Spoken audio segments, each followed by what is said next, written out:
Langit Jakarta pagi itu kelabu, seolah memberi isyarat bahwa sesuatu yang tak biasa akan terjadi. Di Istana Negara, agenda rapat berjalan seperti biasa hingga sebuah momen tak terduga memecah ketenangan. Presiden Prabowo yang sedang menyampaikan arahan mendadak terdiam, tangannya bergetar sebelum akhirnya tubuhnya melemah. Ruangan yang semula hening berubah menjadi panik terkontrol. Ajudan bergerak cepat, tim medis istana dipanggil dalam hitungan detik. Para menteri berdiri terpaku, sebagian mencoba tetap tenang meski raut wajah mereka menyimpan kekhawatiran mendalam. Presiden segera dibawa ke ruang medis khusus di Kompleks Kepresidenan. Pintu tertutup rapat. Di luar, bisik-bisik mulai menyebar, menimbulkan tanya yang tak terjawab. Situasi mendadak berubah dari rutinitas menjadi krisis. Beberapa jam kemudian, konferensi pers singkat digelar. Menteri Sekretaris Negara menyampaikan bahwa kondisi Presiden membutuhkan penanganan intensif. Pernyataan itu disusun hati-hati agar tidak memicu kepanikan nasional. Namun media bergerak lebih cepat dari klarifikasi resmi. Spekulasi bermunculan, dari dugaan kelelahan hingga kabar yang lebih serius. Tagar terkait kesehatan Presiden langsung memenuhi lini massa. Di ruang terpisah, Wakil Presiden Gibran duduk diam menatap layar monitor yang menampilkan laporan medis. Ia tak banyak berbicara, hanya mengangguk setiap kali dokter menjelaskan kondisi terbaru. Beban tanggung jawab mulai terasa nyata. Malamnya, keputusan penting diambil, Presiden harus diterbangkan ke Singapura untuk mendapat perawatan lanjutan dengan fasilitas terbaik. Keputusan itu disepakati bersama keluarga dan tim medis setelah pertimbangan panjang. Bandara Halim Perdana Kusuma dijaga ketat ketika pesawat kepresidenan bersiap lepas landas. Lampu landasan memantul di badan pesawat yang akan membawa harapan sekaligus kecemasan bangsa. Gibran berdiri beberapa langkah dari tangga pesawat, memberi hormat sebelum pintu tertutup perlahan. Tatapannya tegas, namun di balik itu tersimpan kegelisahan yang tak diperlihatkan kepada publik. Ketika pesawat mengudara menembus langit malam, Indonesia memasuki babak yang belum pernah dibayangkan sebelumnya. Kepastian belum ada, hanya doa yang mengalir dari berbagai penjuru negeri. Dan di istana yang kini terasa lebih sunyi, sejarah mulai bergerak pelan, menunggu siapa yang akan memegang kendali di tengah badai yang belum sepenuhnya terlihat. Pagi berikutnya, kompleks istana terasa berbeda. Biasanya hiruk-pikuk agenda kenegaraan mengisi setiap sudut, namun kini suasana lebih terkendali, nyaris hening. Para pejabat datang lebih awal dari biasanya, membawa berkas dan kekhawatiran yang sama. Rapat darurat digelar di ruang sidang utama. Ketua DPR, pimpinan MPR, serta para menteri kunci duduk melingkar. Di tengah meja panjang itu, satu kursi menjadi pusat perhatian, kursi yang kini harus diisi oleh wakil presiden sebagai pelaksana tugas kepala negara. Gibran memasuki ruangan dengan langkah mantap. Wajahnya tenang, meski ia sadar semua mata menilai setiap geraknya. Ia membuka pertemuan dengan pernyataan singkat, menegaskan bahwa pemerintahan harus tetap berjalan tanpa gangguan sedikit pun. Keputusan konstitusional dibacakan secara resmi. Tidak ada seremoni megah, hanya pengukuhan yang berlangsung sederhana namun syarat makna. Dalam hitungan menit, tanggung jawab tertinggi negara berada di pundaknya. Belum selesai agenda pertama, laporan ekonomi masuk. Nilai tukar rupiah mulai bergerak fluktuatif akibat ketidakpastian politik. Investor asing memantau perkembangan dengan sikap hati-hati. Alih-alih menunjukkan kegelisahan, Gibran meminta paparan rinci dari Menteri Keuangan dan Gubernur Bank Indonesia. Ia menyimak dengan saksama, sesekali mencatat poin penting. Sikapnya yang fokus membuat suasana rapat lebih terkendali. Di luar istana, masyarakat mengikuti siaran langsung dengan perasaan campur aduk. Sebagian meragukan kesiapan pemimpin muda itu, sebagian lain berharap muncul kejutan positif. Media internasional pun mulai menyorot dinamika tersebut. Menjelang siang, Gibran mengumumkan langkah awal, menjaga stabilitas pasar melalui koordinasi ketat dengan otoritas moneter dan menjamin kelangsungan proyek strategis nasional. Pernyataannya lugas, tanpa retorika berlebihan. Langkah cepat itu memberi sinyal bahwa pemerintahan tetap solid. Bursa saham yang sempat melemah mulai menunjukkan tanda pemulihan. Setidaknya, gejolak awal berhasil diredam. Namun tantangan tak berhenti di sektor finansial.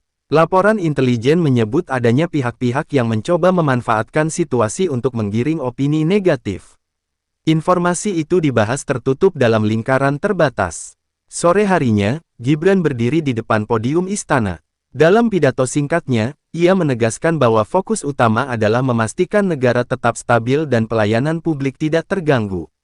Kalimatnya terukur, nada suaranya tegas. Malam turun perlahan, tetapi tekanan belum mereda. Di ruang kerjanya, ia menatap peta besar Indonesia yang tergantung di dinding. Dari Sabang sampai Merauke, jutaan harapan bergantung pada keputusan yang akan ia ambil. Babak baru kepemimpinan sementara itu resmi dimulai, dan badai sesungguhnya mungkin baru saja mendekat. Malam itu belum benar-benar usai ketika laporan baru kembali masuk.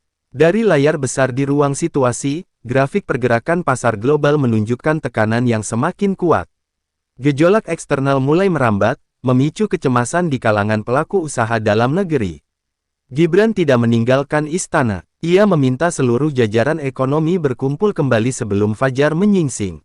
Rapat berlangsung dalam suasana serius, setiap data ditelaah tanpa tergesa. Menteri Perdagangan melaporkan potensi lonjakan harga bahan pokok akibat gangguan distribusi regional.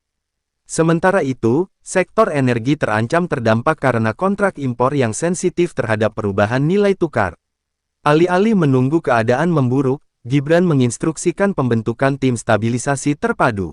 Fokusnya jelas, memastikan rantai pasok tetap terjaga dan daya beli masyarakat tidak terpukul. Keputusan pertama diambil menjelang subuh. Pemerintah akan mempercepat realisasi cadangan logistik nasional serta memperkuat koordinasi dengan pemerintah daerah. Instruksi disampaikan langsung melalui sambungan video ke seluruh gubernur. Langkah cepat tersebut mengejutkan sebagian pihak yang sebelumnya meragukan ketegasannya. Di media sosial, opini mulai berubah arah. Publik melihat sosok yang bekerja tanpa banyak bicara. Namun tantangan berikutnya datang dari sisi politik. Beberapa tokoh senior menyuarakan perlunya pengawasan ekstra terhadap kepemimpinan sementara. Pernyataan itu memicu perdebatan di parlemen. Gibran memilih tidak menanggapi secara terbuka. Ia justru mengundang pimpinan fraksi untuk berdialog tertutup. Dalam pertemuan tersebut, ia memaparkan peta risiko dan rencana mitigasi secara transparan. Pendekatan terbuka itu meredakan ketegangan. Setidaknya untuk sementara, dukungan legislatif tetap terjaga. Stabilitas politik menjadi fondasi penting di tengah situasi ekonomi yang rapuh. Di sisi lain, kabar dari Singapura menyebutkan kondisi presiden masih dalam observasi intensif. Informasi itu belum memberi kepastian, membuat publik terus menanti perkembangan. Menjelang malam kedua sejak keberangkatan pesawat kepresidenan, Gibran kembali berdiri di balkon istana.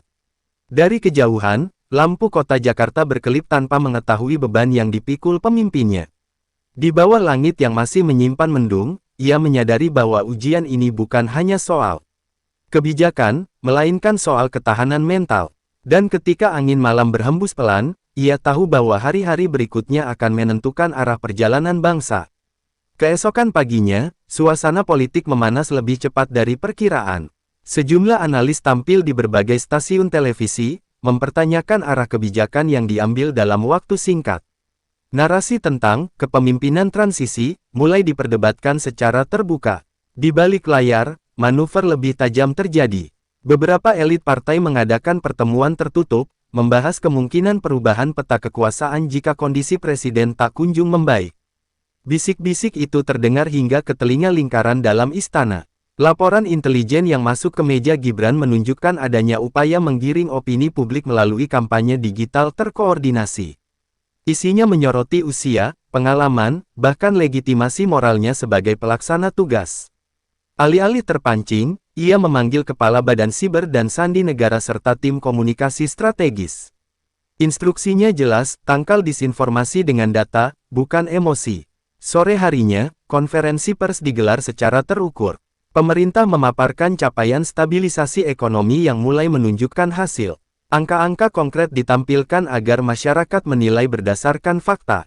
Namun tekanan belum berhenti. Di parlemen, sebuah usulan hak angket sempat mencuat dengan alasan memastikan transparansi kebijakan. Situasi itu berpotensi memecah konsentrasi pemerintahan. Gibran mengambil langkah tak terduga. Ia datang langsung ke gedung legislatif untuk berdialog terbuka. Tanpa naskah panjang, ia menjawab setiap pertanyaan dengan lugas dan tenang. Gestur tersebut mencairkan suasana yang semula tegang. Bahkan beberapa pengkritik keras mengakui keberaniannya menghadapi forum terbuka. Media menyorot momen itu sebagai titik penting dalam masa transisi. Di luar gedung, ribuan mahasiswa berkumpul. Mereka datang bukan untuk menekan, melainkan menyuarakan harapan agar stabilitas tetap dijaga.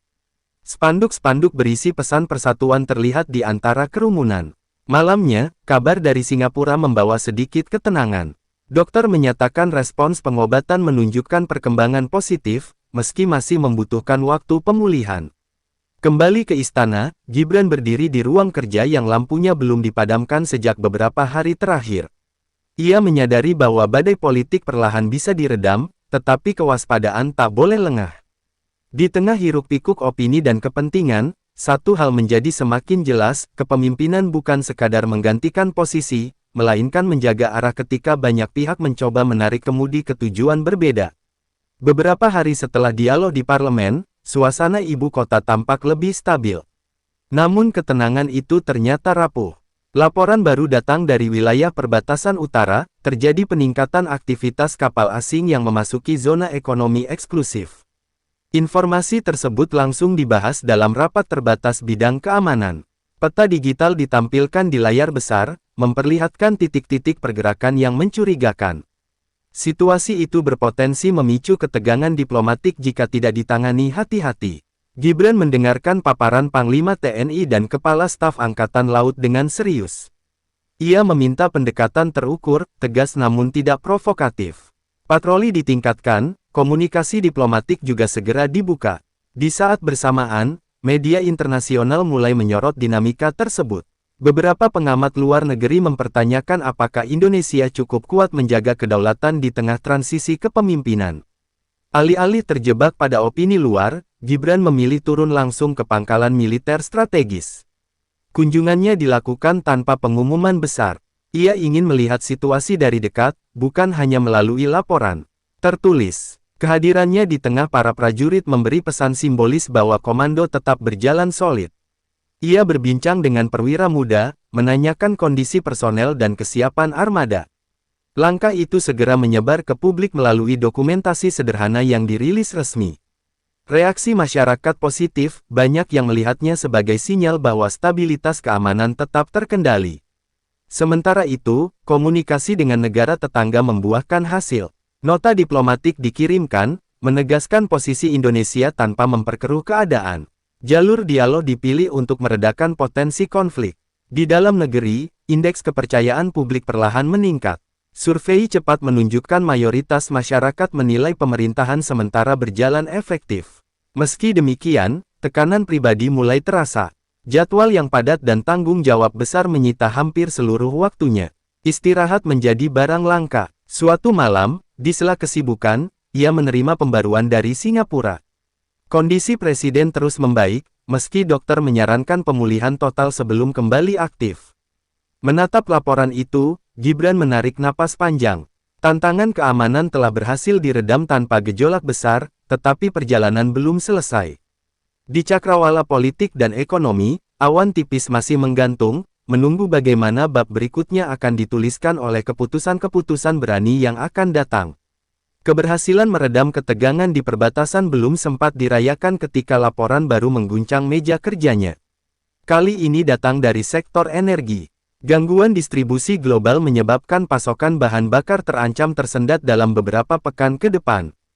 Rapat darurat kembali digelar, namun atmosfernya berbeda. Para menteri menyadari bahwa krisis energi bisa berdampak langsung pada kehidupan sehari-hari rakyat. Antrean panjang dan lonjakan harga dapat memicu keresahan sosial. Gibran meminta simulasi terburuk dipaparkan tanpa ditutup-tutupi. Grafik konsumsi nasional, kapasitas cadangan, hingga kontrak impor ditampilkan secara rinci. Semua kemungkinan dihitung dengan cermat. Setelah mempertimbangkan berbagai opsi, ia mengambil langkah strategis, membuka sebagian cadangan energi nasional sambil mempercepat negosiasi suplai alternatif. Keputusan itu mengandung risiko, tetapi waktu tidak memberi ruang untuk ragu. Instruksi segera dikirim ke seluruh jajaran terkait. Distribusi diperketat pengawasannya agar tidak terjadi penimbunan. Aparat penegak hukum dilibatkan untuk mencegah spekulasi pasar. Di tengah situasi itu, isu lain muncul. Beberapa kelompok mencoba memanfaatkan kekhawatiran publik dengan menyebarkan kabar kelangkaan yang dilebih-lebihkan. Media sosial kembali dipenuhi narasi provokatif. Tim komunikasi pemerintah bergerak cepat memberikan klarifikasi berbasis data. Konferensi pers dilakukan rutin setiap hari, memastikan masyarakat mendapat informasi yang akurat dan terkini. Langkah transparan tersebut perlahan meredakan kepanikan. Harga tetap terkendali, dan pasokan berjalan sesuai rencana mitigasi. Banyak pihak mengakui respons cepat pemerintah mencegah situasi berkembang menjadi krisis besar. Di sela kesibukan itu, telepon khusus dari Singapura kembali berdering. Kali ini suara presiden terdengar lebih kuat. Ia menyampaikan apresiasi atas stabilitas yang tetap terjaga.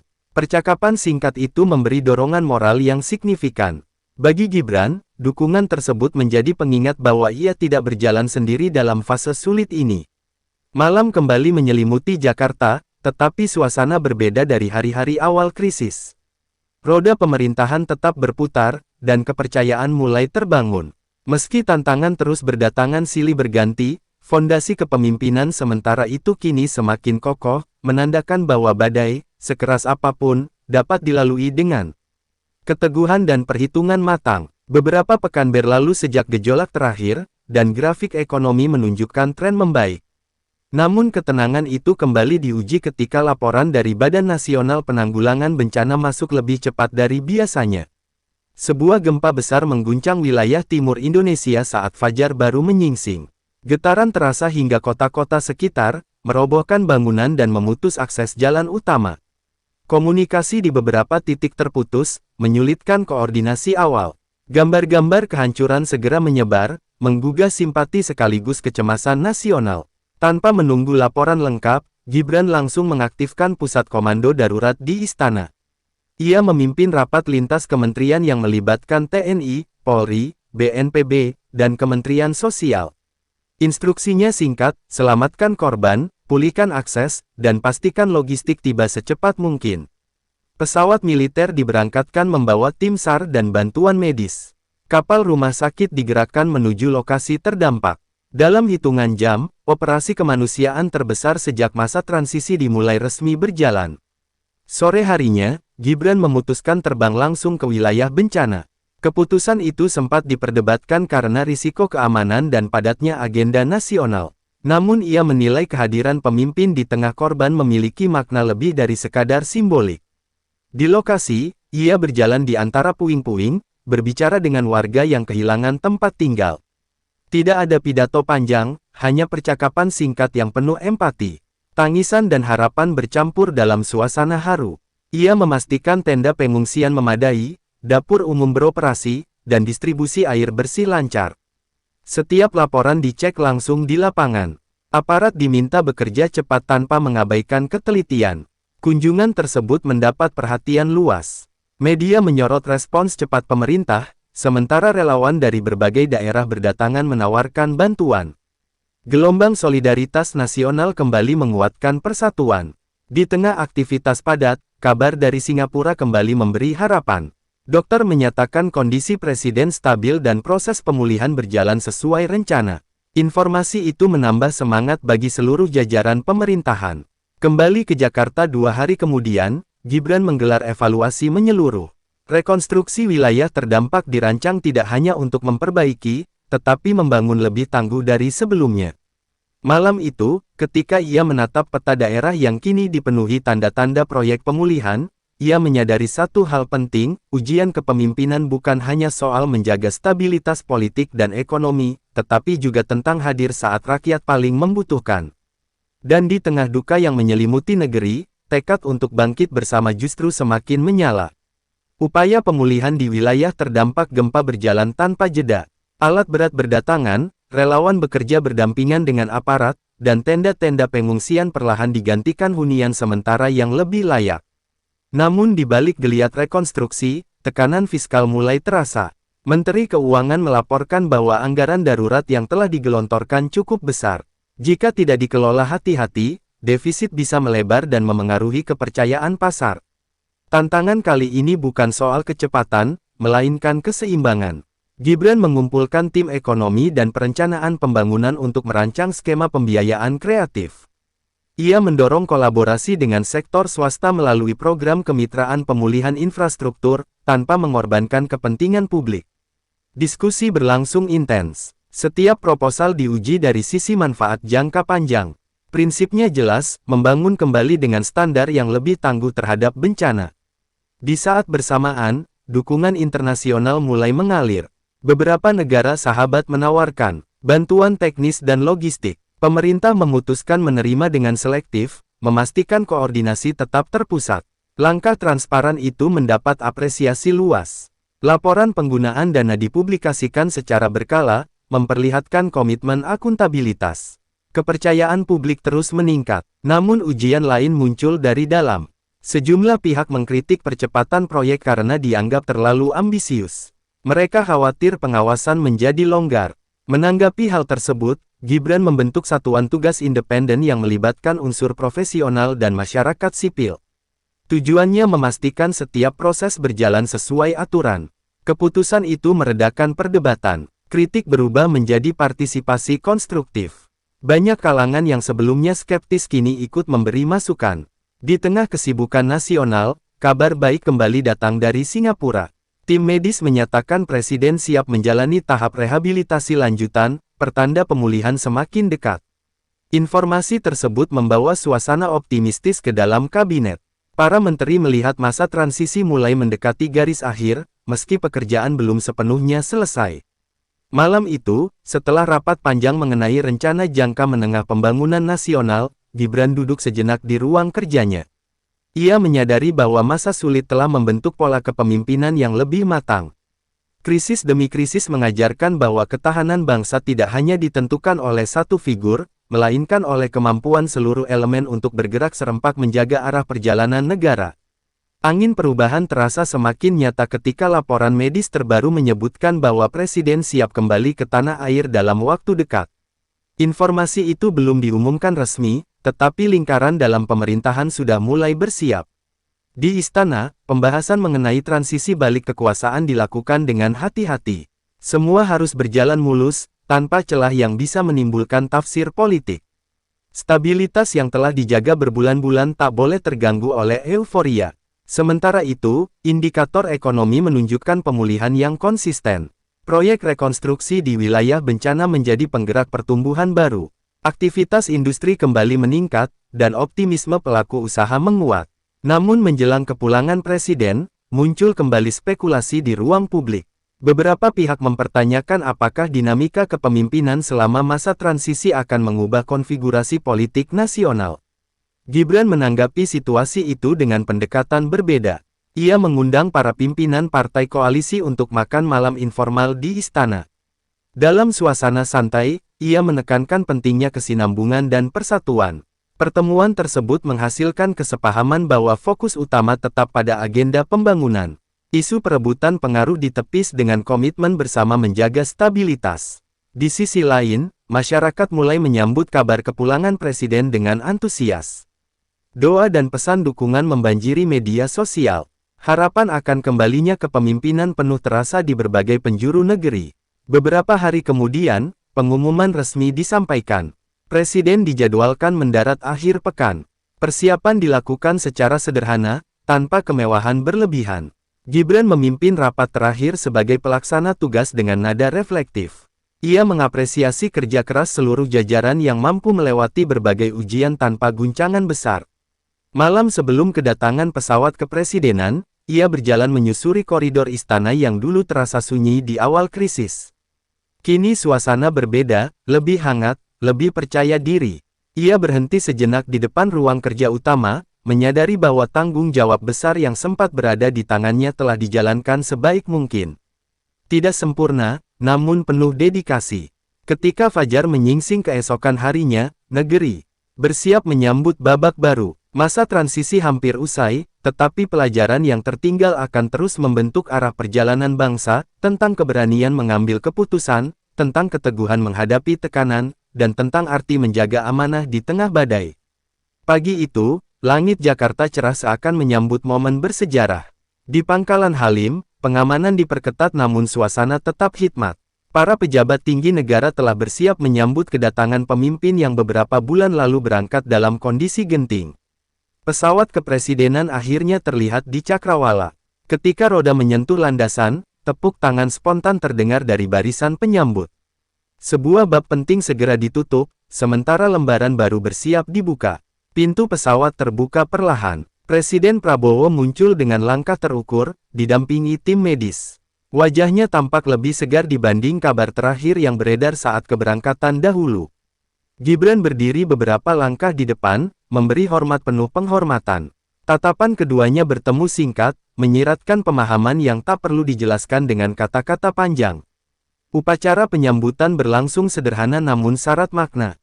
Tidak ada pidato berapi-api, hanya pernyataan singkat bahwa pemerintahan kembali berjalan dengan kepemimpinan penuh. Setelah prosesi resmi, keduanya menggelar pertemuan tertutup di ruang kerja utama istana. Suasana hening mengiringi diskusi awal mereka tentang kondisi terkini negara. Gibran memaparkan seluruh perkembangan, stabilitas ekonomi, penanganan bencana, penguatan keamanan perbatasan, hingga dinamika politik yang sempat memanas. Laporan itu disampaikan runtut, tanpa dramatisasi. Presiden menyimak dengan saksama, sesekali mengangguk.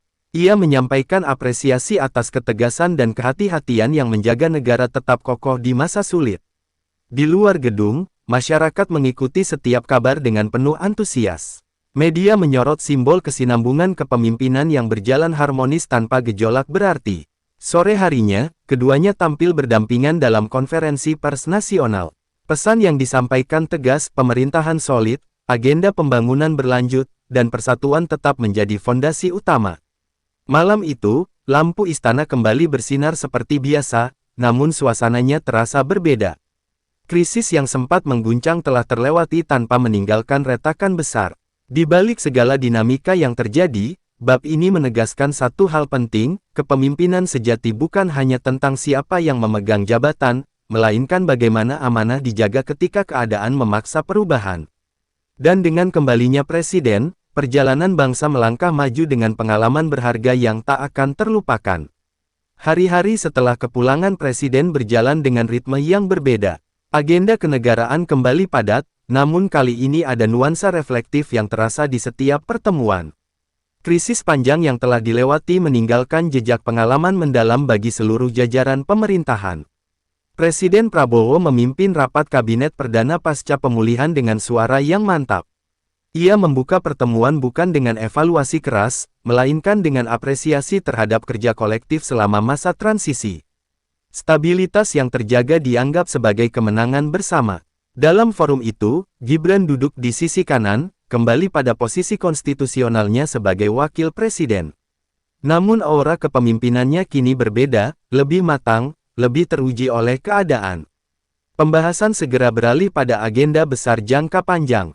Presiden menekankan percepatan transformasi ekonomi dan penguatan ketahanan nasional. Pengalaman beberapa bulan terakhir menjadi dasar penyusunan kebijakan yang lebih adaptif.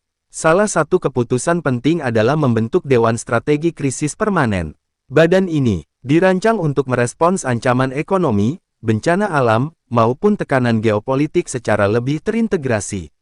Langkah tersebut mendapat dukungan luas dari parlemen. Bahkan sebagian tokoh yang sempat kritis kini mengakui pentingnya pembelajaran dari masa sulit itu. Di tingkat publik, kepercayaan terhadap pemerintah meningkat signifikan. Survei nasional menunjukkan optimisme terhadap arah pembangunan semakin kuat dibandingkan sebelum krisis terjadi. Suatu sore, Presiden dan Wakil Presiden berjalan berdampingan di taman belakang istana. Percakapan mereka tidak lagi tentang keadaan darurat, melainkan tentang visi jangka panjang bagi generasi mendatang. Presiden menyampaikan bahwa kepemimpinan adalah estafet, bukan perlombaan.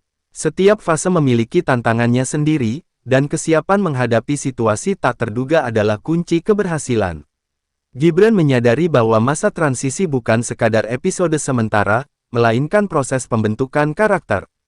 Tekanan, kritik, dan keputusan cepat telah mengasah naluri kepemimpinannya. Malam harinya, pidato kenegaraan disampaikan kepada seluruh rakyat Indonesia. Presiden menegaskan bahwa bangsa ini telah melewati badai dengan persatuan dan keteguhan. Ketika siaran berakhir dan lampu studio padam, Satu hal menjadi jelas, krisis yang sempat menguji fondasi negara justru memperkuatnya. Dari ruang sunyi istana hingga pelosok daerah terdampak bencana, cerita tentang amanah dan keberanian kini menjadi bagian dari sejarah, sebuah pengingat bahwa di saat paling genting, kepemimpinan lahir bukan dari kenyamanan, melainkan dari tanggung jawab yang dijalankan sepenuh hati.